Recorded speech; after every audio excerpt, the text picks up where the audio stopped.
హైదరాబాద్ హయత్ నగర్ లో భర్త ఇంటి ముందు భార్య ధర్నాకు దిగింది. ఏడాది క్రితం మౌనిక అనేటువంటి ఆ అమ్మాయికి నిఖిల్కి పరిచయం అయింది. ఆ పరిచయం కాస్త ప్రేమగా నెల రోజుల్లోనే ప్రేమించుకున్నారు. ఆ తర్వాత వెంటనే వివాహం చేసుకున్నారట. అయితే ముందుగా నిఖిల్ అనేటువంటి ఈ అబ్బాయి రియల్ ఎస్టేట్ వ్యాపారం చేస్తున్నాడంటూ ఆ అమ్మాయిని నమ్మించాడట. పరిచయమైనటువంటి నెల రోజుల్లోనే మౌనికాని పెళ్లి చేసుకున్నాడు నిఖిల్. ఇంట్లో ఎవరికీ తెలియకుండా విజయవాడకు తీసుకెళ్లి మౌనిక మెడలో తాళి కట్టాడట. వారం క్రితం ఇంటి నుంచి వెళ్ళిపోయాడు నిఖిల్.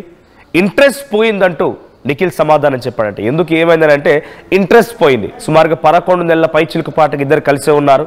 ఆ తర్వాత సడన్గా ఇంట్లో నుంచి వెళ్ళిపోయిన తర్వాత ఏంటి అని అడిగితే ఇంట్రెస్ట్ పోయిందని సమాధానం చెప్పాడంట. గచ్చిబౌలి పోలీసులను ప్రస్తుతానికి ఆ బాధితురాలు మౌనిక ఆశ్రయించింది. మౌనికతో తమకు ఎలాంటి సంబంధం లేదంటున్నారు అటు నిఖిల్ పేరెంట్స్. సో అన్ని తప్పుడు వాగ్దానాలు, అంటే తప్పుడు మాటలు, ఆయన చేయనటువంటి వ్యాపారం చేస్తున్నట్టుగా, ఆయనకి తల్లిదండ్రికి సంబంధించి కూడా వాళ్ళు చేసేటువంటి వృత్తి కూడా తప్పుగా చూపించి ప్రతిదీ ఆయనకి తనని కంప్లీట్గా మోసం చేసి నిఖిల్ వివాహం చేసుకోవడమే కాకుండా ఆ తర్వాత తనని వదిలేసి వెళ్ళిపోయాడంటూ ఆ బాధితురాలు ఆవేదన వ్యక్తం చేస్తూ ఇక్కడ మీరు ఫోటోలో చూస్తున్నారు. అబ్బాయిది హయత్ నగర్కి సంబంధించినటువంటి అబ్బాయి నిఖిల్. సో భద్రాచలం ప్రాంతానికి సంబంధించినటువంటి అమ్మాయి మౌనిక.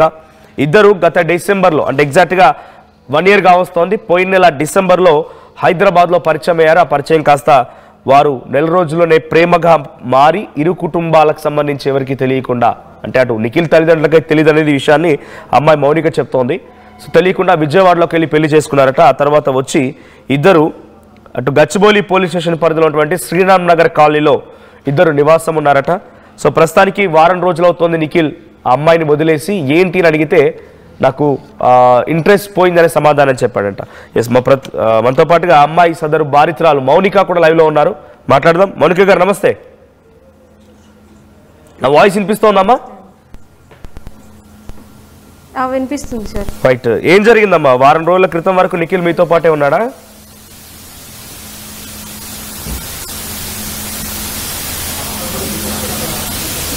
నేను లాస్ట్ ఫ్రైడే గుడికి వెళ్ళాను అనమాట. ఓకే. గుడికి వెళ్ళిన సమయంలో తిను నాకు ఫోన్ చేసి నేను నీతో ఉండను, నాకు నీతో ఉండాలని లేదు, నేను వెళ్ళిపోతున్నా, నువ్వు కేసు పెట్టుకుంటావా పెట్టుకో అని చెప్పేసి ఇంటికి వచ్చి తాళపల్లకి కొట్టేసి ఇంట్లో బట్టలు తీసుకొని వెళ్ళిపోయాడు. ఓకే, మీరు టెంపుల్కి వెళ్ళి వచ్చేసరికి మీ ఆయన ఇంటికి వచ్చేసి తాళం పగల కొట్టేసి బట్టలు తీసుకొని వెళ్ళిపోయాడు. అప్పటిదాకా మీరు కలిసే ఉన్నారు?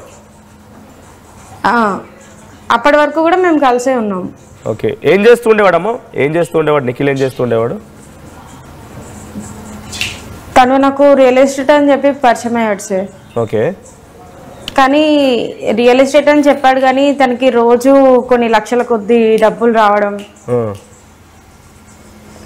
కొంచెం ఒక రోజుకి వచ్చేసి ఇట్లా 8 లక్షలు 9 లక్షలు అట్లా రావడం, ఇంకా వేరే వాళ్ళు ఇతనికి కాల్ చేసి నైట్ టైం 2 గంటలకు కాల్ చేసి కూడా ఏడవడం, కొంచెం మాకు పని చేసి పెట్టండి సార్ అని అడగడం, అలా చేస్తుంటే నేను విన్నాను చాలాసార్లు. ఓకే. సో ఇట్లా ఇంత నైట్లో ఫోన్ చేసి ఎందుకు ఏడుస్తున్నారు, ఏమైంది, అసలు ఏం పని చేస్తున్నావు ఏంటి అని కూడా అడిగితే నువ్వు తెలుసుకోకూడదు, నువ్వు ఇప్పటికే చాలా తెలుసుకున్నావు అని చెప్పేసి మాట్లాడాడు. ఓకే, అంటే ఏం చేస్తుండేవాడు? సో తను నాకు రియల్ ఎస్టేట్ కాదు అని అయితే, అంటే డైలీ మీటింగ్స్కి వెళ్తుండేవాడు బయటికి. ఇంకా నేను కూడా మెటీరియల్ అని కాల్లో మాట్లాడుతుంటే ఇంకా రియల్ ఎస్టేట్కి సంబంధించిన ఏవైతే ఉంటాయో కన్స్ట్రక్షన్స్కి అది అని నేను అనుకున్నాను. ఓకే. కానీ నాకు తెలిసింది ఏంటి అంటే తను రియల్ ఎస్టేట్ అయితే కాదు, ఏదో వేరే పని అయితే ఏదో చేస్తున్నాడు, ఇంత డబ్బు వస్తుంది అంటే ఏదో చేస్తున్నాడు, ఇట్లా అందరు కూడా కాల్ చేసి ఏడుస్తున్నారు కదా, అసలు ఏం చేస్తున్నాడు ఏంటి అని తెలుసుకోవడానికి ట్రై చేశాను కానీ తను చెప్పలేదు ఏ రోజు కూడా. ఓకే, మీ అనుమానం ఏంటి? ఏం పని చేస్తూ ఉండేవాడు ఆయన? అంటే రోజుకి 8 లక్షలు 9 లక్షలు తీసుకురంటే రియల్ ఎస్టేట్లో కూడా మేబీ అది రొటేషన్లో వస్తాయేమో, బట్ అంత ఇన్కమ్ అయితే రాకపోవచ్చు. పర్ డే అంత లంజంలో వచ్చే అమౌంట్ అయితే రాకపోవచ్చు. సో ఏం చేస్తూ ఉండేవాడు? మీ అనుమానం ఏంటి? అది అసలు నాకు తెలియకుండా చేస్తున్నాడు సార్. ఇంకా వాళ్ళ డాడీకి తెలుసు తను ఏం పని చేస్తున్నాడని. ఇంకా మొన్న వాళ్ళ డాడీకి కూడా నేను కాల్ చేయడం జరిగింది. వాళ్ళ నాన్నగారు అన్నారనమాట, నువ్వు ఇలా బయట ఫీల్డ్ మీదకి వెళ్తావు, వెళ్ళినప్పుడు ఆ అమ్మాయి నీతో పాటే తిరుగుతా, నేను నీతో పాటే వస్తా అనేసి అంటే, అలా అయితే నేను పెళ్లి చేసుకోను అని చెప్పేసి, ఇవన్నీ కుదరవని చెప్పు అని చెప్పేసి అన్నారు వాళ్ళ డాడీ. ఓకే, అంటే ఏం పని తను చేసే పని? ఇల్లీగల్ గానే చేస్తున్నాడు అని అయితే నేను అనుకుంటున్నాను. అసలు అది ఏం చేస్తున్నాడో తెలియదు సార్. నాకు ఒకరు ఏం చెప్పారు అంటే మాకు ఇట్లా అనాథాశ్రమం ట్రస్ట్ ఉంది, యానిమల్ ట్రస్ట్ ఒకటి ఉంది, దాని పేరుతో తీసుకుంటున్నాడు అని చెప్పారు.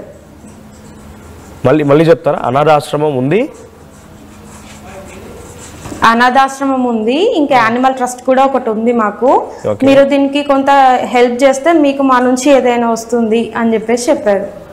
అంటే ఏమొస్తుంది ఇన్ రిటర్న్ వాళ్ళు ఏం ఆశిస్తారు? రిటర్న్ వాళ్ళు ఏం ఆశిస్తారు అని తను చెప్పట్లేదు సార్. వాళ్ళు కొంచెం భయపడుతున్నారు చెప్పడానికి. ఇంకా నేను మళ్ళీ వాళ్ళకి కాల్ చేసి అడుగుదామంటే ఇంకా వాళ్ళు ఫోన్ స్విచ్ ఆఫ్ చేసుకున్నారు సార్ వాళ్ళు. ఓకే అమ్మా, మాట్లాడదాం. బట్ ప్రీవియస్గా మీకు అసలు ఎక్కడ పరిచయం అయ్యండి? నిఖిల్ అనే వ్యక్తికి మీకు పరిచయం ఎలా ఏర్పడింది? తిను నాకు నా ఫ్రెండ్ ఒక అమ్మాయి ఉంటుంది, తన ద్వారా పరిచయం అయ్యాడు last year December 3rd. Okay. So మేము పరిచయం అయిన ఫస్ట్ డే నుంచే మేము ఇక్కడ శ్రీరామ్ నగర్ కాలనీలో ఒక ఫ్లాట్ తీసుకున్నాము, అందులోనే ఉన్నాము అనమాట. పరిచయం ఫస్ట్ డే నుంచి? ఇలా పరిచయం అయిన 1 monthకి ఫస్ట్ డే నుంచి. ఓ, ఆ పరిచయమైన 1 monthకి విజయవాడ గుడికి తెలీదు. ఇంకా అంటే మేము ఫ్లాట్ తీసుకుంటున్నాం అని చెప్పేసి నేను, నా ఫ్రెండ్, ఇంకొక తమ్ముడు, మేము ముగ్గురం వెతుకుతున్నాం అనమాట. ఓకే. సో తినేమన్నాడంటే నేను రెంట్ పే చేస్తాను, మీరు ఉండండి అని చెప్పేసి మాట్లాడాడు. సో మీరెవరో మాకు తెలీదు, మేమెవరో మీకు తెలీదు. ఇప్పుడు సరే నా ఫ్రెండ్ అంటే నీకు తెలుసు కాబట్టి నువ్వు మాకు ఎందుకు రెంట్ పే చేస్తావు అనేసి అడిగాము. అడిగితే తను అన్నాడు నాకు కూడా ఇక్కడ చిన్న చిన్న వర్క్స్ ఉంటాయి, నేను కూడా అప్పుడప్పుడు వచ్చి వెళ్తాను, షేరింగ్ ఇస్తాను అని చెప్పేసి అన్నాడు. అని ఫస్ట్ డే 2 days ఉండేసి వెళ్తా అని చెప్పి మొత్తానికి ఇంకా ఫ్లాట్లో షిఫ్ట్ అయిపోయాడు అనమాట. ఓకే. సో తను వచ్చిన తర్వాత మా ఫ్రెండ్ నేను ఉండను, అతను వచ్చాడు కదా నేను వెళ్ళిపోతా అని చెప్పేసి ఆ అమ్మాయి వెళ్ళిపోయింది. ఓకే. ఆ అమ్మాయికి ఎలా పరిచయం? అంటే అమ్మాయి ఆఫీస్ కొలీగ్సా లేకపోతే వాళ్ళు ఇద్దరు ఎక్కడ రిలేటివ్సా, ఎలా పరిచయం? ఆ అమ్మాయి వాళ్ళ ఫ్రెండ్ ఇతను మా హస్బెండ్. ఓకే. అంటే ఆల్మోస్ట్ ఒక 3-4 చైన్స్ ఉంది, చైన్ లింక్ లాగా వచ్చేసింది. ఇంకా తను 2 days అని చెప్పేసి ఇంకా కంప్లీట్ గా నా ఫ్లాట్ లోనే ఉన్నాడు. తర్వాత ఆ అమ్మాయి నేను ఉండను, తను ఉంటే మనం ఉందాం అనుకున్నాం, తను వచ్చి ఉంటున్నాడు కదా నేను ఉండను వెళ్ళిపోతా అనేసి ఆ అమ్మాయి వెళ్ళిపోయింది. ఆ అమ్మాయి వెళ్ళిపోయిన కొన్ని డేస్ కి మా తమ్ముడు ఎవరైతే ఉన్నారో వాళ్ళ మమ్మీ చనిపోయిందని కాల్ వస్తే ఆ అబ్బాయి కూడా వెళ్ళిపోయాడు. ఓకే.